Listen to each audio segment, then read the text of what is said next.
ബന്ധങ്ങളുടെ തുടക്കം മനോഹരമാക്കുന്നത് 3 മിസ്റ്റേക്കുകൾ മാത്രമാണ്.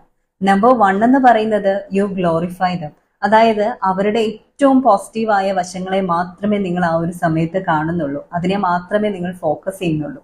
നമ്പർ 2 എന്ന് പറയുന്നത് ആ വ്യക്തിക്കൊപ്പം എനിക്ക് കിട്ടാൻ പോകുന്നത് ഞാൻ എക്സ്പെക്ട് ചെയ്യുന്ന പോലെ ഒരു ഐഡിയൽ ഔട്ട്കം ആയിരിക്കും, അല്ലെങ്കിൽ ഒരു ഐഡിയൽ ലൈഫ് ആയിരിക്കും എന്ന് നിങ്ങൾ ചിന്തിക്കുന്നുണ്ട്.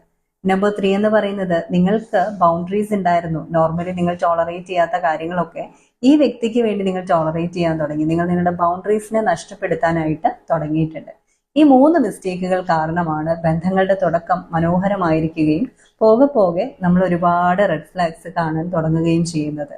തുടക്കത്തിൽ തന്നെ നമ്മൾ നിൽക്കേണ്ടത് ഒരു റിയാലിറ്റിയിലാണ്. എല്ലാ വ്യക്തിയിലും എക്സൈറ്റ്മെന്റ് ഉണ്ട്, പക്ഷെ അതിനധികം എക്സ്പ്ലോർ ചെയ്യാൻ നിൽക്കാണ്ട് റിയാലിറ്റി ഒന്ന് നോക്കുക. അവർ കാണിക്കുന്ന റെഡ് സൈൻസ് ഒക്കെ ആദ്യമേ തന്നെ ഒന്ന് തിരിച്ചറിയുകയാണെങ്കിൽ നമുക്കത് മാറ്റിയെടുക്കാൻ പറ്റുന്നതാണെങ്കിൽ മാറ്റിയെടുക്കാം. പക്ഷെ മാറാൻ ശ്രമിക്കേണ്ടത് അവരാണ്. നിങ്ങൾക്കൊരു വ്യക്തിയെ പൂർണ്ണമായിട്ട് മാറ്റിയെടുക്കാനായിട്ട് സാധിക്കില്ലല്ലോ.